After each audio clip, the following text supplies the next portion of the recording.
Friends, மறுபடியுமா இந்த students time நிகழ்ச்சியில் உங்களை சந்திக்கிறது மூலமாக எங்களுக்கு ரொம்ப ஹாப்பியாக இருக்குது. இப்பொழுது கூட எலியாவின் தேவனே அவர் இறங்கிடும் நேரமே என்ற பாடலை எல்லாரும் கைத்தட்டி உற்சாகமாக பாடலாமா?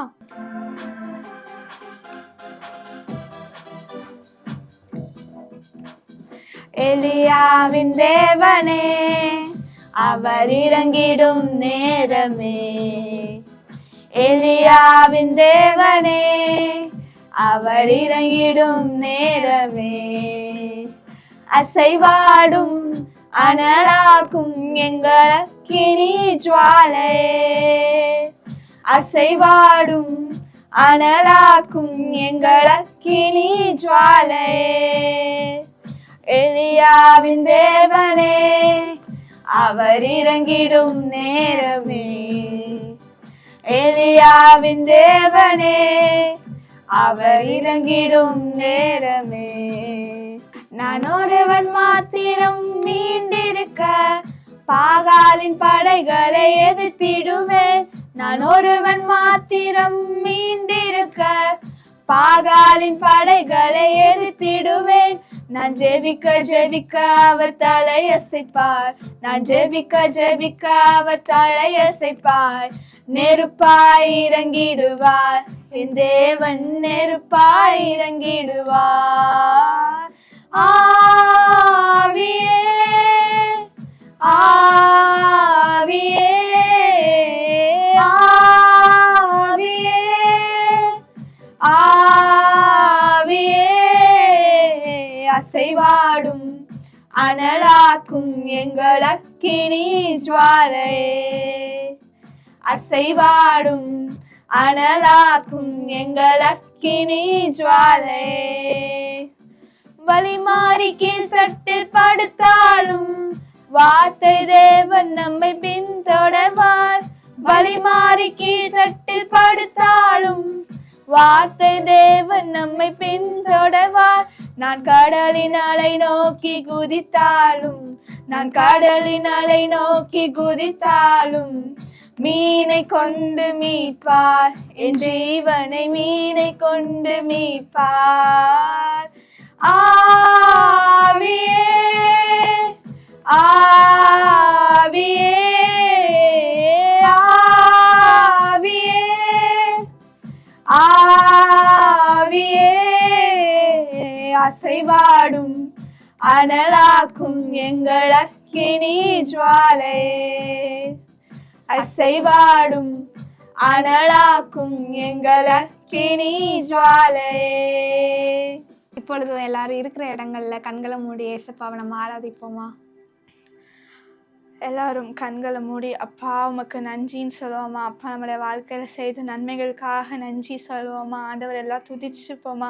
அப்பா உமக்கு நன்றி சுவாமி. அப்பா கோடா கோடியான தூதர்கள் அப்பா உண்மை ஓயாமல் பரிசுத்தர் பரிசுத்தர் என்று ஏசப்பா போற்றி கொண்டே இருந்தாலும் பாவிகளாகிய எங்களுடைய துதிகளில் பிரியப்படுகிற தேவனா நீங்கள் இருக்கிறதற்காக உமக்கு நன்றி செலுத்துகிறோம் சுவாமி. அப்பா வானாதி வானங்கள் கொள்ளாத தேவன் ஏசப்பா உண்மை ஆராதிக்கிற அந்த பாக்கியத்தையும் வாக்கியத்தையும் நீங்க எங்களுக்கு அமைச்சு தந்ததற்காக உமக்கு நன்றி சுவாமி. அப்பா உண்மை வார்த்தையால வர்ணிக்கவே முடியாது சுவாமி, அவ்வளோ பெரிய தேவன் சுவாமி நீங்க. அப்பா ஓயாமல் உங்களை துதித்து பாடிக்கொண்டே இருக்கிற அப்பா அந்த பாக்கியத்தை நீங்க எங்களுக்கு தந்தீங்களே, உமக்கு நன்றி சுவாமி. வானாதி வானங்கள் கொள்ளாதவரே, வார்த்தையால் வர்ணிக்க கூடாதவரே, ஓயாமலும் புகழ் நான் பாடுவேன் என்றுமே என்றுமே என்றென்றுமே. வானாதி வானங்கள் கொள்ளாதவரே, வார்த்தையால் வர்ணிக்க கூடாதவரே, ஓயாமலும் புகழ் நான் பாடுவேன் என்றுமே என்றுமே என்றென்றுமே.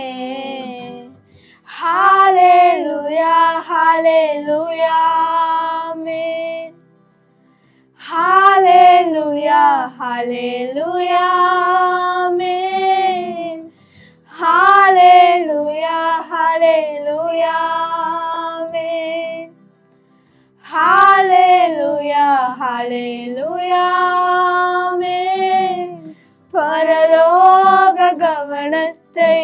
ஈர்க்க வேண்டுமே. அப்பாவும் கண்களில் கிருபை வேண்டுமே. எப்போதும் என் அருகே நீர் வேண்டுமே. நீர் வேண்டும், நீர் வேண்டும், நீர் வேண்டுமே. பரலோக கவனத்தை ஈர்க்க வேண்டுமே.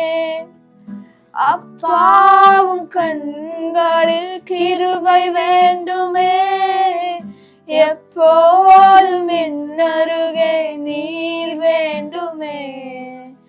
நீர் வேண்டும், நீர் வேண்டும், நீர் வேண்டுமே. ஹalleluya, ஹalleluya, ஆமென். ஹalleluya, ஹalleluya, ஆமென். ஹalleluya, ஹalleluya, ஆமென். ஹalleluya, ஹalleluya, ஆமென்.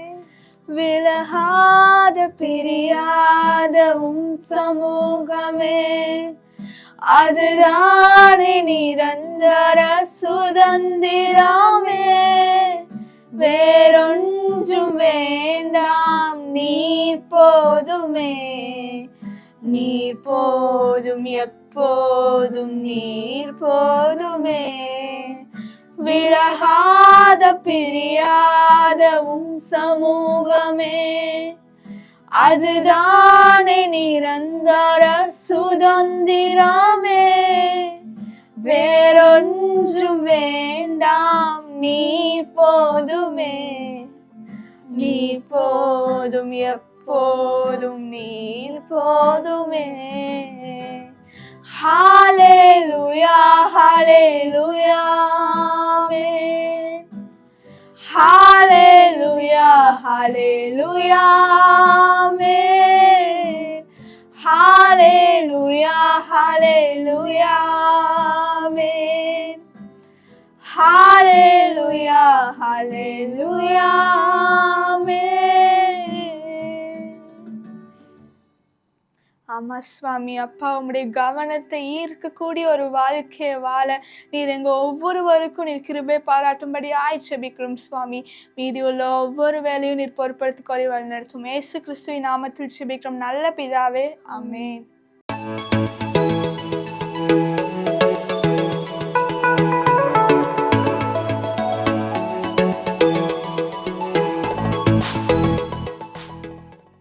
ஸ்டூடெண்ட்ஸ் டைம் நிகழ்ச்சியின் மூலமாக உங்களை சந்திக்கிறதுல ரொம்ப சந்தோஷம்.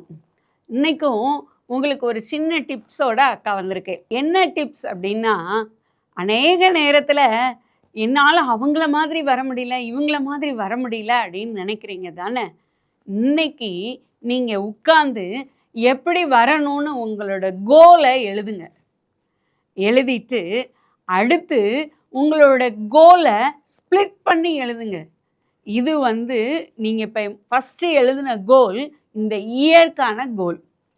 ஒருவேளை நீங்கள் ஃபெயில் ஆகிட்டே இருக்கீங்களா, இல்லை உங்களோட மார்க் ரொம்ப லோவாக இருக்கா அப்படின்னா, இவ்வளோ மார்க் நான் வாங்கணும், ஒரு 60 வாங்கணும், 80 வாங்கணும் அப்படின்னு சொல்லி உங்களோட மார்க்ஸை பெரிய கோலாக எழுதுங்க.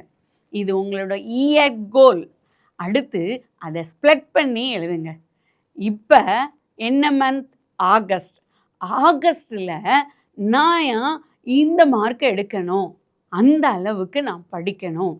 அடுத்து செப்டம்பரில் நான் இந்த மார்க் எடுக்கணும் அப்படின்னு சொல்லி உங்களோட கோலை ஸ்ப்ளிட் பண்ணி எழுதுங்க. எழுதிட்டு அதற்காக ஒர்க் பண்ணுறதுக்கு கீழே அதுக்கு கோலுக்கு திட்டங்களை எழுதுங்க. இந்த சாப்டரை நான் நல்லா படிக்கணும், இந்த சாப்டரை இப்படி முடிக்கணும் அப்படின்னு சொல்லி எழுதுங்க. இல்லை ஒரு நாளைக்கு நான் ஒரு 5 மார்க் 2 மார்க் அப்படி படிப்பேன் அப்படின்னு சொல்லி அதை எழுதுங்க. இப்படி நீங்கள் ஸ்ப்ளிட் பண்ணி எழுதி ஒர்க் பண்ணும்போது உங்களுக்கு அது ரொம்ப ஈஸியாக இருக்கும். உங்களோட திறமைக்கு ஏற்றாற் போல கோலை வைக்கணும்.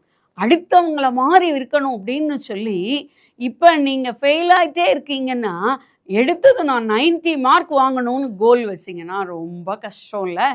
அதனால் உங்களுடைய திறமைக்கு ஏற்றாற் போல் உங்களோட கோலை வைங்க.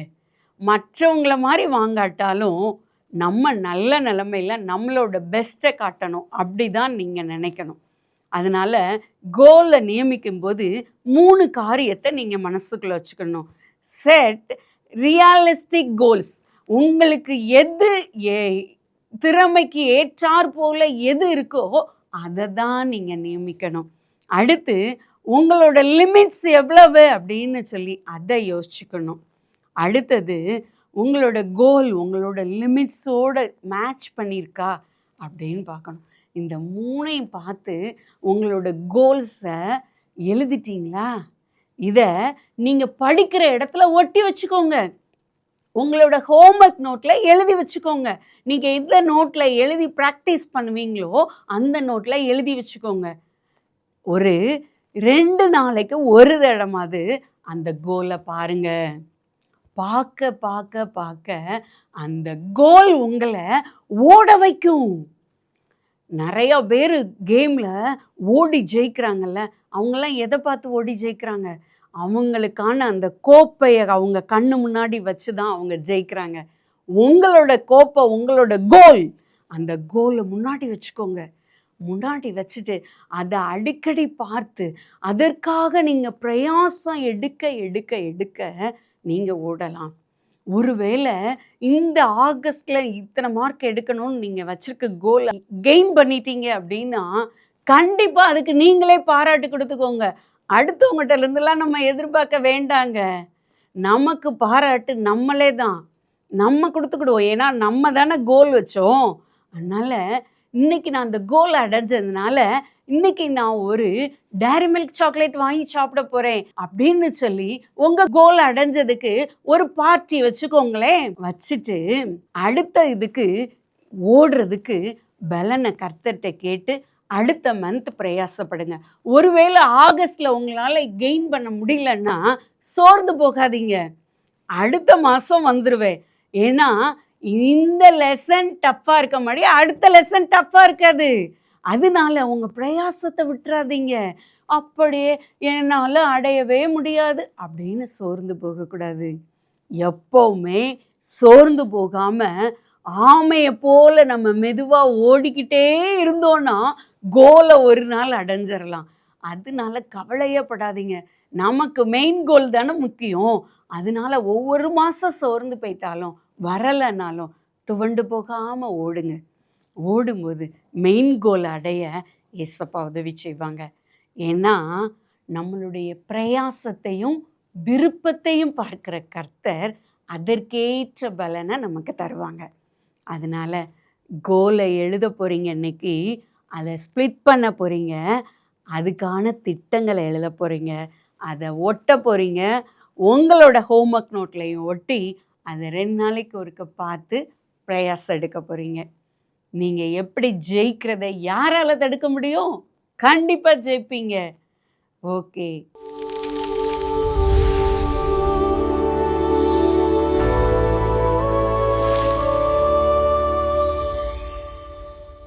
டியர் சில்ட்ரன் ஆஃப் காட், இன்னைக்கு உங்களுக்கு நேராக கடந்து வருகிற ஆண்டவருடைய வார்த்தையின் கருப்பொருள் என்ன அப்படின்னா, உனக்கு கர்த்தர் கொடுத்திருக்கிற மேன்மையை காத்துக்கொள். ஹல்லேலூயா. அநேக நேரங்களில் ஆண்டவர் ஒவ்வொருவரையும் ஒரு பின்னணியத்தில் உருவாக்கி வந்தாலும் கூட ஒவ்வொரு தனி நபரின் மீதும் அவர் கரிசனை உள்ளவரா அவரவரை அவரவருடைய எல்லைகளில் மேன்மைப்படுத்தி வைத்திருக்கிறார். அது உண்மைதானே? உங்களுடைய பேரண்ட்ஸோடைய உழைப்பிற்கு பலனாக நீங்கள் இப்போ அநேக காரியங்களை சுலபமாக ஈஸியாக பெற்றுக்கொள்கிறீங்க.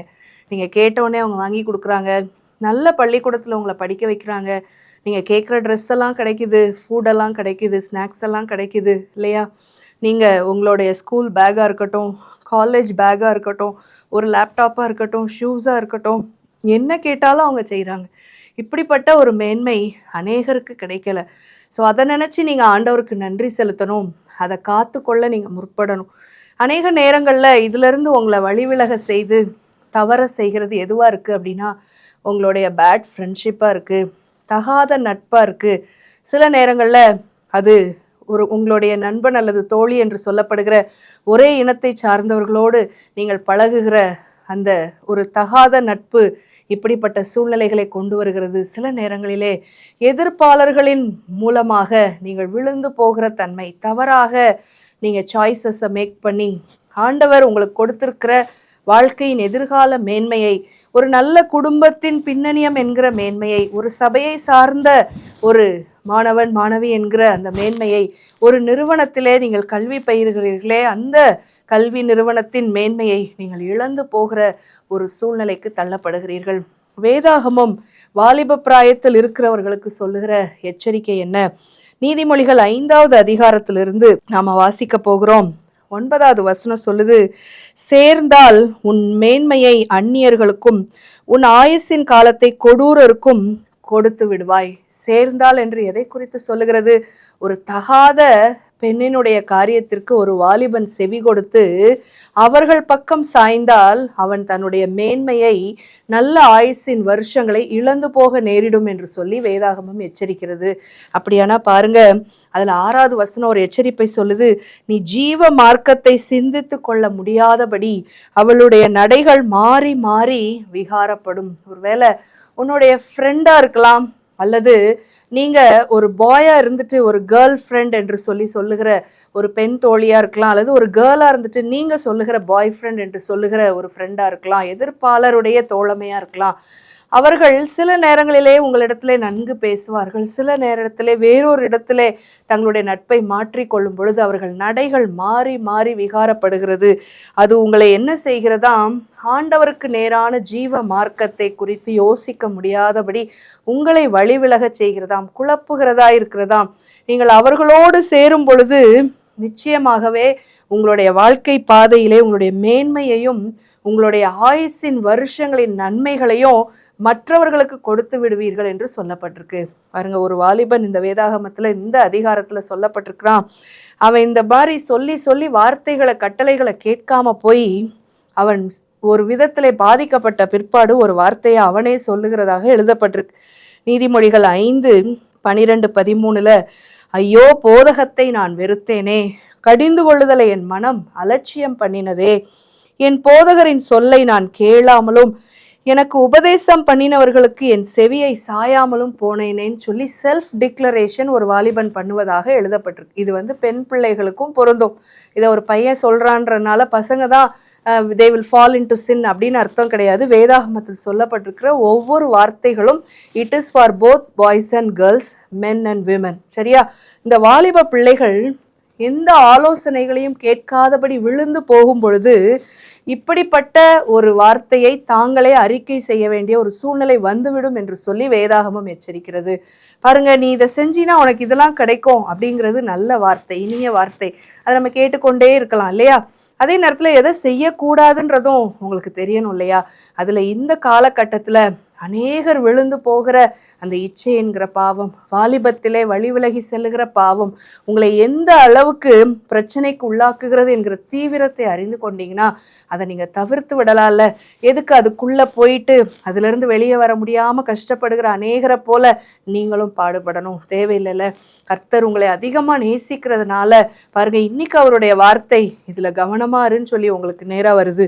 அவர் சொல்லுவாராம், அப்படி பாதிக்கப்பட்ட ஒரு வாலிபன் சபைக்குள்ளும் சங்கத்துக்குள்ளும் கொஞ்சம் குறைய எல்லா தீமைக்கும் உள்ளானேனே என்று முறையிடுவாய் அப்படின்னு சொல்லப்பட்டிருக்கு. ஒருவேளை என்ன நீங்க சொன்னாலும் இப்போ உள்ள கலாச்சாரத்தின்படி இதெல்லாம் சர்வசாதாரணம், this is our culture, it is quite natural என்று சொல்லி நீங்க ஒருவேளை நாங்கள் அப்படிதான் செய்வோம் அப்படின்னு செய்ய நீங்கள் முற்பட்டீங்கன்னா என்ன ஆகுமா? இப்படியெல்லாம் சொல்லி புலம்ப வேண்டிய ஒரு நிலைமை வருமா? இப்படி செய்ததுனால கடைசியாக என்ன தெரியுமா ஆச்சு அந்த பையனுக்கு? அவன் கடைசியாக அவனுடைய அக்கிரமங்களே பிடித்து கொண்டு பாவ கயிறுகளே அவனை கட்டினதாம். 23வது வசனம் நீதிமொழிகள் 5 எழுதப்பட்டிருக்கு. அவன் புத்தியை கேளாததினால் மடிந்து தன் மதிகேட்டின் மிகுதியினால் மயங்கி போவான். பாருங்க, பாவத்தின் சம்பளம் வேதாகமத்தின் அடிப்படையிலே மரணம் மாத்திரமே. தொடர்ந்து அடிக்கடி கடிந்து கொள்ளப்பட்டும் நான் இப்படிதான் செய்வேன் என்று சொல்லி கடினப்படுத்தி கொண்டே நடந்தா அதோடைய முடிவு மரணம் மாத்திரமே. ஆண்டவர் கிருபை அளித்து கொண்டே இருப்பார். அதே நேரத்தில் அந்த எச்சரிப்பின் சத்தத்தை கேட்டு திருந்தாதவர்களுக்கு தண்டனை நிச்சயம். கர்த்தர் எந்த அளவுக்கு நேசிக்கிறவரோ அதே அளவுக்கு அவர் பட்சிக்கிற அக்கினியாயும் இருக்கிறார்.